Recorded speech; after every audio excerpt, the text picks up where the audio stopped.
나이가 들수록 지금껏 살아온 인생은 짧게 느껴진다. 나이가 들면 들수록 지금까지 살아온 인생이 짧게 느껴진다.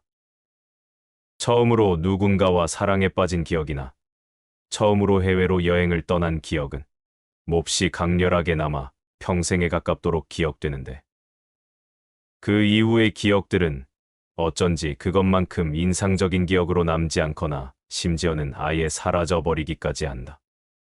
나이가 들수록 인생이 짧게 느껴지는 것은 살아온 기간이 늘어날수록 반대로 추억은 점점 짧아지기 때문이다.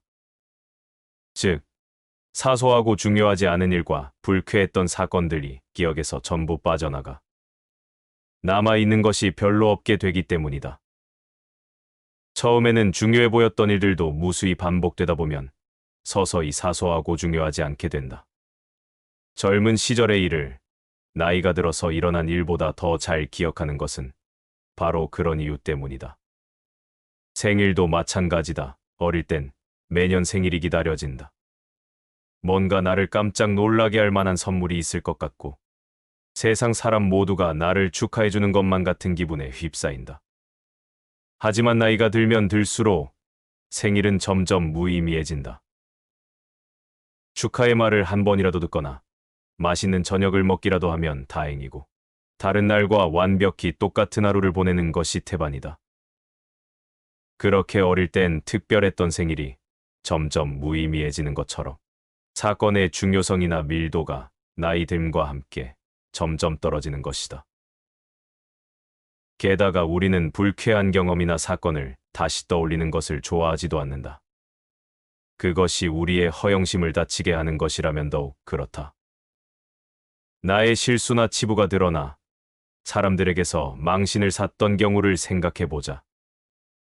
얼굴이 빨개지고 다시는 그런 일을 겪고 싶지 않다는 생각에 얼른 고개를 흔들어 그것을 잊으려고 애써본 경험이 누구에게나 있었을 것이다.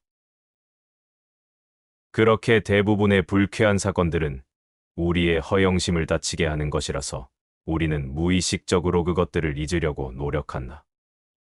중요하지 않게 된 일이 잘려나가고 불쾌했던 기억이 잘라져 나간다. 이렇게 두 가지 방식으로 인간의 추억들은 잘라져 나간다.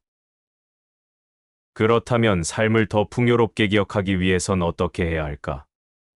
나이 들매에 따라 기억이 희미해지는 건 자연스러운 일이지만 그럼에도 불행해지지 않기 위해 최소한의 추억이라도 지키고 싶다면 어느 정도의 노력은 해주어야 한다.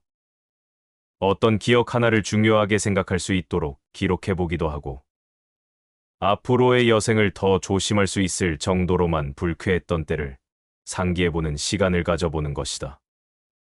이 역시도 완벽한 방법이 되어줄 순 없겠지만 강물처럼 흘러가는 추억을 지켜보기만 하는 것보다는 몇 배는 나을 것이다. 좋았던 일도 좋지 않았던 일도 모두 다 내 인생이다. 독자적인 생각으로 알아낸 것만이 엄청난 가치를 지닌다. 학자의 정의는 말 그대로 어떤 학문을 연구하는 사람이다. 그런데 언젠가부터 학자라는 이름이 특별한 감투나 계급인 양 통용되고 있다. 학자 대부분이 자신이 그간달달 외워온 지식들을 자랑스럽게 늘어놓으며 마치 자신이 이것들을 전부 다 이해하고 있다는 듯 우쭐거리곤 한다. 하지만 실상을 파헤쳐보면 사고의 능력이 있는 학자는 학자 중에서도 극소수에 불과하다. 진정한 학자들, 그러니까 사상가라고 불려도 손색이 없을 정도로 훌륭한 학자들은 독자적인 인식을 할 줄 아는 사람들이다. 알고 있는 지식을 모든 면에서 조합하고 모든 진리를 다른 진리와 비교해 자신의 지식을 완전히 자신의 것으로 만들 줄 아는 사람들이다.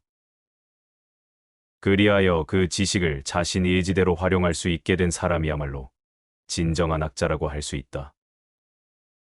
아무리 지식이 많은 사람일지라도 자기 생각과 해서 개념으로 철저하게 정리된 지식이 아니라면 그 양은 훨씬 적더라도 충분하게 숙고된 지식만큼의 가치가 없는 것이다.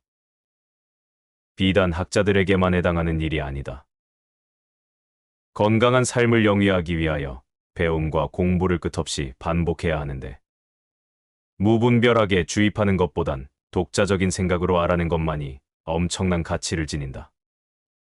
독자적인 생각으로 알아낸 것들은 책에 적힌 내용을 단순히 암기하는 것보다 훨씬 더 커다란 가치를 품고 있다. 가령 이런 노력들이 독자적인 인식을 돕는다. 사람들에게 친절하라라는 가르침을 책에서 읽은 뒤에 실제로 주변 사람들에게 친절해 보려 애써보는 것이다. 처음에는 어려울 것이 당연하다. 그러므로 자연히 진정한 친절이란 무엇인지, 그것을 베푸는 것은 어떻게 실행하면 좋을지를 자신과 자신의 주변의 경우에 대입해 가며 연구한다. 또한 그 과정에서 A라는 사람에게는 기분 좋게 받아들여졌던 친절이 B라는 사람에게는 불쾌하게 받아들여졌음과 같은 경험들을 쌓으면서 하루만큼씩 진정으로 사람들에게 친절한 사람이 되어가는 것이다. 그렇게 얻은 지혜들은 살아 숨쉬는 사고의 구성 요소로 우리 세계에 들어와 자리를 잡으며 나의 세계 전체를 완전히 이해해 우리의 생각과 색깔, 형식을 구성해준다. 또한 이러한 지혜는 아주 견고하게 우리 깊은 곳에 자리를 잡았으므로 적재적소에 나타나 우리 있을 모이는 도구가 되어준다. 지금까지 해안을 듣다 였습니다. 영상 끝까지 시청해주셔서 감사합니다. 다음에도 더 좋은 말씀으로 찾아뵙겠습니다. 영상이 마음에 드셨다면 좋아요와 구독 부탁드립니다.